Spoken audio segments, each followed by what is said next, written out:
Championship Sunday, the final hurdle before booking a place in the Super Bowl. And winning on Championship Sunday? Well, there's no better feeling for a football team. Except, of course, for winning the following game. After this past weekend, we've had 59 Championship Sundays for a total of 118 games. From those 118 games, there have been some incredible matchups, and some where you gotta wonder how those teams made it that far. Today, we will be concentrating on those great matchups as we count down the 10 best conference championship games in NFL history. And we will be doing that by using C-Score, this channel's metric for evaluating each and every NFL team during the Super Bowl era. For a more detailed explanation of C-Score, be sure to check out the description of this video. The idea here remains simple. We take the C-scores of the individual teams within a matchup and add them up. The higher that total, the higher that matchup will rank. Now, even though we're talking about conference championship games, we will be including the 4 seasons of the Super Bowl era from before the merger, from 1966 to 1969. These were officially league championship games, but we're going to take some creative liberties, as it was still the matchup that would determine who would be going to the Super Bowl. Neither of the 2 championship games from the 2024 season will make it to this list. They were both around the middle of the road. With all that out of the way, I want to thank you for joining us today, and away we go. We kick off at number 10 with the most recent entry on this list, meaning that no matchup from the last decade could make it on. This is from the 2013 season, the NFC Championship game between the Seattle Seahawks and the San Francisco 49ers. The Seahawks were champions of the NFC West with a stellar 13-3 record, earning the conference's number 1 seed. The 49ers were also in the West, finishing 12-4, meaning they were in second place, getting the number 5 seed. But they fought their way to this title game against their bitter rivals. The 49ers put up a C-score of around 25, the Seahawks were pushing 38.5, giving us a grand total of 63.674. During this era, the Seahawks usually handled the 49ers at home, but this was a close game where they had to hold on to the very end when Richard Sherman batted away a pass to be intercepted by Malcolm Smith. They won 23-17, advanced to Super Bowl 48 where they were underdogs, but instead they ran roughshod over the Denver Broncos. We head into the number 9 spot where we get a classic 1 versus 2 game in what was the 1998 NFC Championship game between the Minnesota Vikings and the Atlanta Falcons. This Viking team was next level, 15-1, plus 260 in point differential, set the NFL record for most points scored in a season, and got the number 1 seed as the NFC Central champions. The Falcons, however, were 14-2, champions of the West, earning the number 2 seed. Minnesota's C-score pushes 39, Atlanta's clears 25, they combine for 64.049. This wound up being a great game, even a classic, with Atlanta going into Minnesota and pulling the upset 30-27 in overtime, although many only remember this game for Gary Anderson. Atlanta were underdogs in the Super Bowl II against the Denver Broncos, but unlike in our number 10 entry, the Broncos got the victory this time. Our number 8 entry is our first entry where one team is doing most of the heavy lifting. We go to the 1996 NFC Championship game between the Green Bay Packers and the Carolina Panthers. The Packers, of course, are an all-time great team, 13-3 plus 246 in point differential, led the league in both scoring and points allowed. They were NFC Central champions and got the 1 seed. The Carolina Panthers were only in their second season of existence, but they pulled out a 12-4 record in winning the NFC West and getting the number 2 seed. Green Bay's C-score here, 45.5. Carolina's just missed hitting 19. The total here is 64.351. In one sense, as the number 2 seed, Carolina was expected to be in this game. In another sense, they really weren't. And like everyone else, Green Bay wasn't really given a problem by them, smashing them 30-13 before going on to Super Bowl 31 and capping off their historic season over the New England Patriots. We got to go back in time here for our number 7 entry. This is actually a pre-merger game. This is the final game ever played under the AFL banner. The 1969 AFL title game between the Oakland Raiders and the Kansas City Chiefs. The Raiders topped the AFL Western Division with a 12-1-1 record. The Chiefs finished second at 11-3. The AFL allowed the 2 second-place teams to make it to the playoffs that season, kind of a precursor to the wild card. And even though there was no seeding back then, the Chiefs, being the runners-up in the division, sent them on the road to Oakland. Oakland's C-score is just a little bit over 30. Kansas City's getting closer to 35. The combined total is 64.705. The Raiders swept the Chiefs during the 1969 regular season, including the final game of the season, which gave them the division title. However, the Chiefs got their revenge, winning this game 17-7 before putting on another stellar defensive performance in Super Bowl IV, pulling the upset over the Minnesota Vikings by winning 23-7. We remain in the pre-merger era for our number 6 entry, but we're going to switch leagues to the NFL. This is the first season of the Super Bowl era from 1966, and this matchup between the Dallas Cowboys and the Green Bay Packers. The Cowboys were champions of the NFL Eastern Conference by going 10-3-1. The Packers, defending NFL champions, won the Western Conference by going 12-2. Now, without playoff seeding, a rotational system was in place, and despite having the better record, Green Bay had to go on the road for this one. The C-scores here are Dallas at 25.5, the Packers nearing 41, they totaled up at 66.365. Having to go on the road didn't prove to be too much of a problem for the Packers. They won 34-27 in the most points they allowed all season, before going on to Super Bowl I and representing the NFL with a 35-10 victory over the Kansas City Chiefs.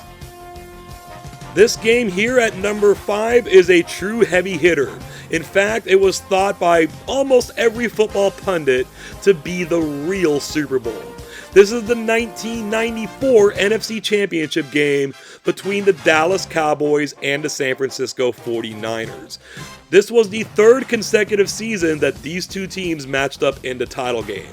The 49ers won the West at 13-3, outscoring their opponents by more than 200 points and earning the NFC's number 1 seed. The Cowboys, the 2-time defending Super Bowl champions, were 12-4 and champions of the East, earning the number 2 seed. Dallas brings forth a great C-score of almost 28, but San Francisco cleared 39. Their combined total is 66.836. The 49ers jumped out to a 21-0 lead early in the first quarter before holding on to finally vanquish the Cowboys, winning this game 38-28. It technically wasn't the real Super Bowl. They played that a couple of weeks later in Super Bowl 29, easily defeating the San Diego Chargers 49-26. We've got to make one more stop in the pre-merger era for our number 4 entry. This is the 1968 NFL Championship game between the Cleveland Browns and the Indianapolis Colts. The Browns were champions of the NFL Century Division in the Eastern Conference, going 10-4. The Colts won the Coastal Division in the Western Conference, going 13-1. No playoff seeding in 1968, the Browns got to host this game by virtue of it being the Eastern Conference's turn in the rotation. Cleveland's C-score isn't bad, they're pushing 18 points. The Colts are on another level, nearing 50, giving this game a total of 67.235. Now, we said the Colts were 13-1 this season. That loss was to the Browns. They avenged that loss by crushing them in this game 34-0 before suffering a shocking upset loss in Super Bowl III to the New York Jets. Believe it or not, it took all the way till number 3 for us to get our first AFC Championship game matchup. This is from 1976. The matchup is between the Oakland Raiders and the Pittsburgh Steelers. The Raiders went 13-1 during the regular season, earning the AFC's number 1 seed as the AFC West champions. The two-time defending Super Bowl champions Steelers struggled out of the gates, but rebounded to finish 10-4, winning the AFC Central but only getting the number 3 seed. The Raiders were excellent, of course. That C-score is pushing 30, but Pittsburgh, especially their defense, was on another level, getting a C-score of 38.7. That gives us a total here of 68.567. Perhaps the long grind of virtually being in the playoffs every week during the regular season finally caught up to the Steelers in this game. The Raiders finally broke through to their first Super Bowl since the merger with a solid 24-7 victory over Pittsburgh. They then went to Super Bowl XI against the Minnesota Vikings and finished the job. As we near the top of the countdown, we make a stop here at number 2, and this is a game we've seen earlier in this countdown. We go back a couple of years, though, to the 1992 NFC Championship game between the San Francisco 49ers and the Dallas Cowboys. We were truly witnessing some historic football during this time. This was the first of their 3 consecutive championship game matchups. The Niners were NFC West champions at 14-2, and they got the NFC's number 1 seed. The Cowboys, no slouches, finished 13-3, winning the East and getting the number 2 seed. Both these teams clear 30 points in C-score. Dallas has a better score by about 7 points though. The grand total here is 68.758. There have been a lot of games in NFL history that can qualify as a mud bowl, and this was one of them. However, Dallas went into San Francisco and got the 30-20 victory before their silly dominant victory over the Buffalo Bills in Super Bowl 27, restoring the Cowboys to their prior glory. We've seen a lot of great matchups in this countdown where both teams were pulling their weight. But here at the number 1 entry, we see one team doing most of the work. This is the 2007 AFC Championship game between the San Diego Chargers and the New England Patriots. One way to look at this is to say that if someone gets paid $1,000 for 1 week and $100 the next week, he's still making more money than someone getting paid $500 each week. That's just one way to look at it. The Chargers were 11-5 AFC West champions, the number 3 seed in the conference. The Patriots in 2007, of course, were the Patriots in 2007. 16-0, plus 315 on the scoreboard. The number 1 seed is AFC East champions. The Chargers don't have a bad C-score by any means, 21.6. New England nears 50.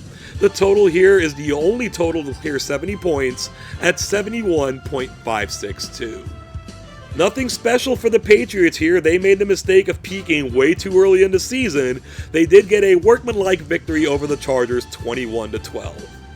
Then they went to Super Bowl 42 and they lost to the New York Giants, finishing their season at 18-1. Looking at the top 10 as a whole, we once again see very little separation from top to bottom in one of our best of lists, similar to what took place in our list of wildcard and divisional round games. Yet it is the largest gap overall at almost 8 full points. The only jumps of more than 1 point comes in between numbers 7-6, 4-3, and 2-1. The Raiders are the only AFC team to make the list twice, where they were joined by the Packers. Not surprisingly, given their 2 separate matchups, the 49ers and the Cowboys are the only 2 teams to make it on 3 times, with the 49ers the only team to make it 3 times in the post-merger era. That is meaningful because only great teams made the playoffs in that time. Half of these games were won on the road, but 2 of these teams, the 66 Packers and the 68 Colts, would have been home teams had playoff seeding existed. 7 of these teams went on to win the Super Bowl. We know about the failures of the Colts and the Patriots. The '98 Falcons joined them. The NFC beat out the AFC 5-2, and the NFL beat the AFL 2-1. So technically that puts the NFC ahead 7-3. Thank you so much for making it to this point of the video, almost to the very end. Give it a like and some shares, and if you haven't yet done so, subscribe to the channel and ding the bell to be notified about all future videos. Let me know what you think about all of this. Did any of these entries surprise you? Did we leave something out that you thought should have been in there? Am I a genius? Am I an idiot? Be sure to include your thoughts on this or anything else you may have on your mind down in the comments section below. The worst of list will be just around the corner. Thank you again for joining us today, and until next time, I hope you have an awesome day.